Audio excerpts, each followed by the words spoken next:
আজকে এলাম মন্দিরে, অনেক কিছু জানতাম না, অনেক কিছু জানা হয়ে গেল। তোর নাকি মামার বাড়ি কিছুই জানে না।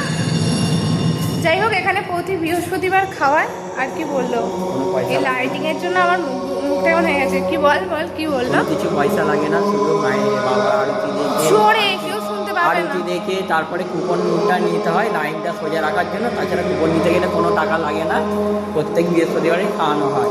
কিন্তু জায়গার অ্যাড্রেসটা কে বলবে? মানুষ আসবে কি করে? আর মালিপুর শিয়াগালা থেকে জাস্ট বাইকে 10 মিনিট লাগবে।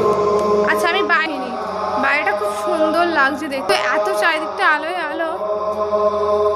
আমি এমনিতে ভেতরে যে পুরোহিত আছে, আমি ওনারও ভয়েস আরে সব করেছি, কিন্তু আমি ওনাকে হয়তো মানে আমার লজ্জা লাগে বলে আমি যে ভিডিও করছি উনি বুঝতে পারছেন কি জানি না, কিন্তু আমি অতটা আর বুঝতে না দেওয়ার মতো করে ভিডিওগুলো করেছি। চূড়াটা ভাই, ওই চূড়াটা ফোনে আসছে না।